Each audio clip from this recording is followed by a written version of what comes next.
Hello students, welcome to One Solution YouTube channel আৰু মই হলো তোমালোকৰ teacher Sakiya sir.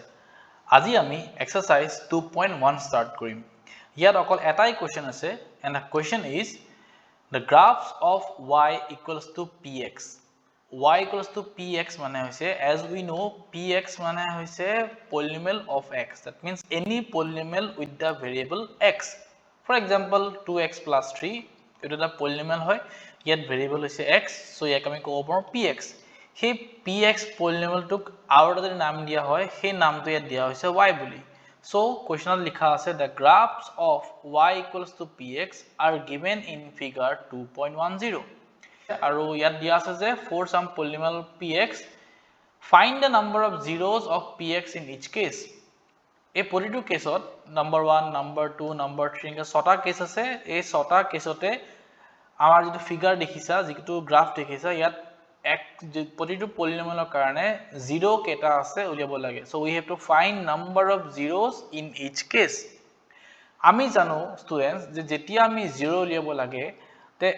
x axisত okay out of y and x axis we know that the horizontal axis is called the x axis and the vertical axis is known as y axis out of these two যেতিয়া গ্ৰাফডাল x axisত touch কৰে যিমানবাৰ touch কৰিব তাক কোৱা হয় হেবাৰ হিমানবাৰ আমি 0 বুলি count কৰিব পাৰো ইন মাই লাস্ট ভিডিও মই তোমালোক কৈছিলো যেতিয়া সাপোজ কোৱাড্ৰেটিক পলিনোমিয়ালৰ কাৰণে তুমি সদায় এনেকুৱা এটা সেট পাব পাৰা ওকে অৰ তোমালোকে এটা উল্টা সেট পাব পাৰা যদি লিনিয়াৰ ড্ৰ কৰা তেন্তে এটা স্ট্ৰেইট লাইন পাবা সো আমি ইয়াত যোনটো গ্ৰাফত দেখি আছো সো অকল কোৱেশ্চন নাম্বাৰ 1 তে লিনিয়াৰ ইকুৱেশ্যনৰ কাৰণে গ্ৰাফ কৰা হৈছে বাকিবোৰৰ লিনিয়াৰ নহয় সেই কাৰণে আমি স্ট্ৰেইট লাইন নাই পোৱা ওকে তো ইয়াত আমি যদি নাম্বাৰ অফ জিৰোস কাউন্ট কৰিব লাগে ইটস ভেৰি সিম্পল আমি খালি কাউন্ট কৰিব লাগিব জিডাল লাইন কাৰ্ভ লাইন হক বা স্ট্ৰেইট লাইন হক আমি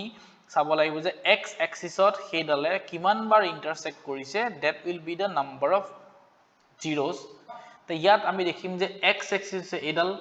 জিডাল গ্ৰাফ দিয়া আছে জিডাল লাইন দিয়া আছে for the given equation for the given polynomial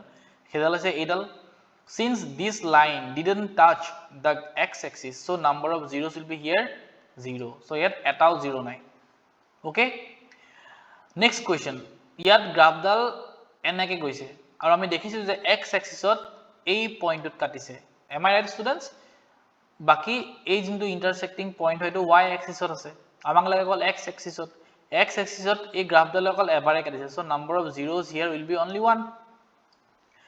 Third problem ইয়াত আমি দেখিম যে গ্ৰাফ ডালে যেটা কাৰ্ভ লাইন আছে হেডালে x এক্সিসত তিনিবাৰ কাটিছে এটো ফার্স্ট টাইম এটো সেকেন্ড টাইম এটো third time so here number of zeros will be 3 in problem number 4 আমি দেখিম যে যেডাল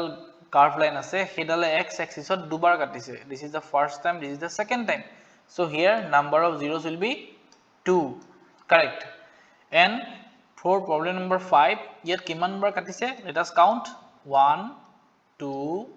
3, and 4. So here number of zeros will be 4.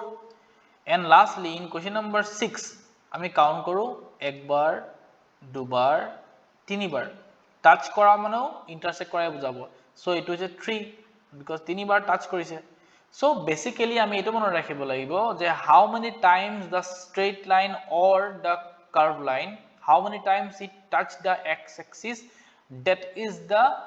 value that is the number of zeros for the given polynomial I hope moi tonalok bujao parilu ei question khini jodi tonaloke bhalke buji paisa kindly video to like share and also subscribe to the channel thank you so much